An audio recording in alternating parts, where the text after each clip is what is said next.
What up, YouTube? Asian Persuasion here, and today I'm here with my boy Slim. You already know. We're at the 2023 Nats, here with my boy Nicholas Ma.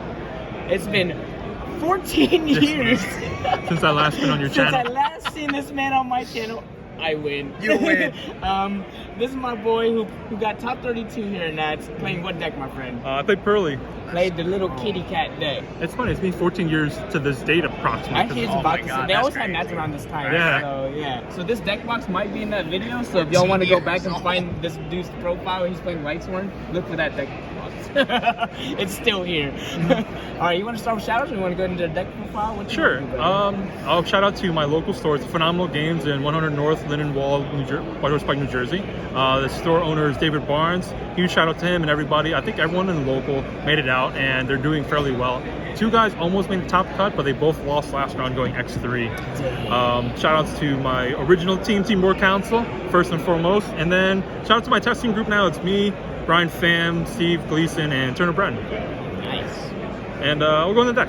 All right, man. So I'll start off the deck. I'll show kind of all the PURRELY cards first, and then I'll show like kind of the non-engine stuff, and I'll kind of explain that. So 3 Black Cat, 3 White Cat, 3 My Friend, 3 Pretty Memory, 3 Sleepy Memory, 1 of these, 1 Delicious Memory, and then 3 Happy. And these are the weird cards. So it's 2 Field Spell, 2 Trap Card. I've always played 2 Trap Cards. The reason why the Trap Card's at 2 is it's your best discard engine that's a non-engine, if that makes sense. It's within engine, it's a discard card. When you first play, when you make like a single cat and then the next one makes like a princess sprite with 2 other cats, you only have like 3 cats left in deck, and any other combination plays like that. So you need these to kind of shuffle your cats back to keep playing.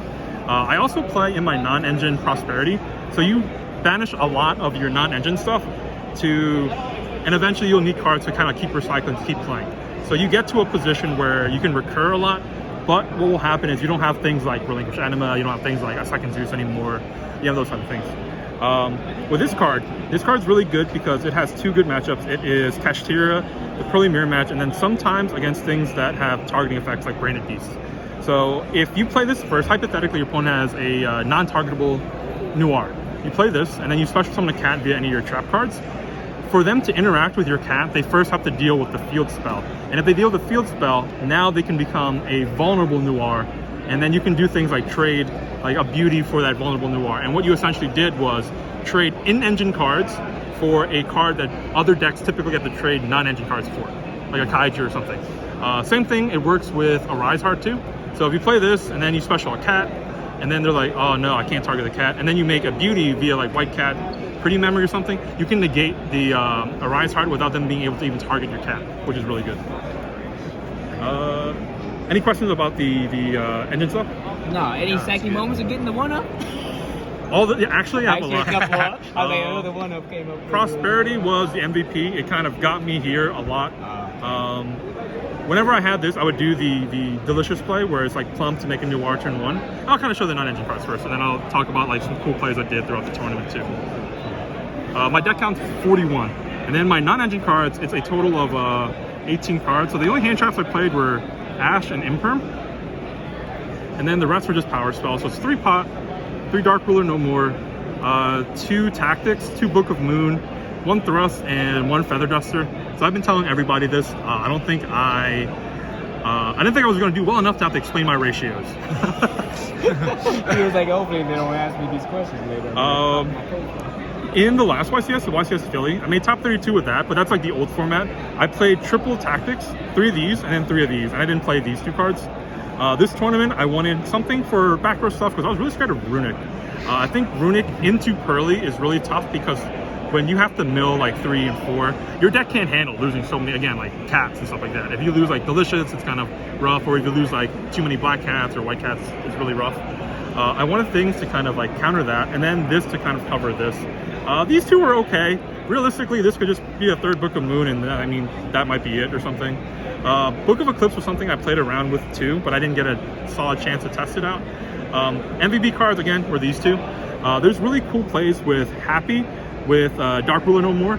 You can do cool things such as make the biggest possible Noir using a Happy, and that's a 10 material Noir. I'll kind of show after this stuff too. And I'll show you kind of like the strategy of how to play it, if that makes sense. Yeah. So it's not necessarily make a board and hope your opponent can't break and then you win.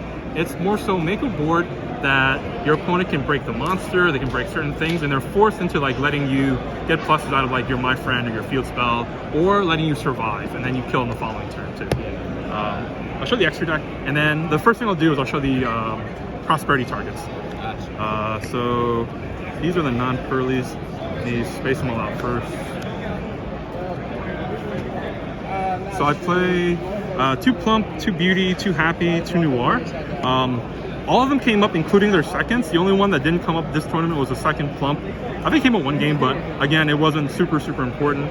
But 2s of these are very, very important. I almost want a 3rd Noir sometimes because of how often they come up with these cards.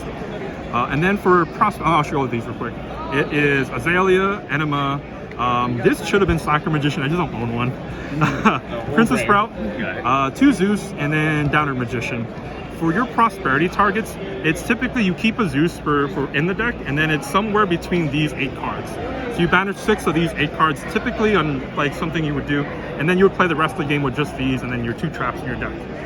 Zeus is kind of like sometimes to kind of over. Again, I don't need to explain why Zeus is good. But Yeah, that's insane.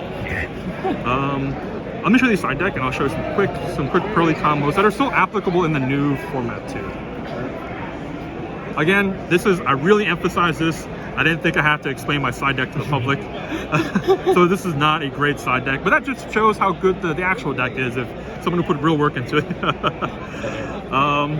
So I played 5 Floodgates. It was 2 Summon Limit and 3 Grave of the Sacred Ancient Organism. I wanted, this card I played 3 of this at YCS Philly, and if you go first and you make something such as like Beauty, My Friend, Summon Limit, sometimes it's just enough for you to not get Zeus, but enough for them to break the Beauty, which triggers the My Friend, if that makes sense. So best case scenario, they trigger My Friend, I get 3 cards back, and then they're unable to Zeus because of Summon Limit. And then on your turn, you can make Summon Cat, Xyz into like whatever you want. Beauty, Happy, any of those cards too. This was for a Kashtira when I have to go first, and it just didn't come up. I just always went second, including when they get to choose. I wish I sided 2 of these and then 2 of these, or like 3 and 1, or some combination of that. This card was really good, and I only played 1, and I was so fortunate to draw it 3 times this tournament, and it resolved in 1. I was really scared of Brandon, so I sided 7 cards for Brandon in total. Going first and second, if they gimmick puppet you, you can't play. So like, I'd rather, again, the premise of my whole deck is if I can play every match, I'll have an okay tournament. Like I don't want to blow any of my opponents out, more so just interact and see if it works. Drone Lockbird was for specifically Dragon Link. That deck's very scary. It front loads all their advantage while Purrely kind of waits for that follow-up turn. So you need cards that kind of like give you a turn back. So this card was really strong in that sense. That's all.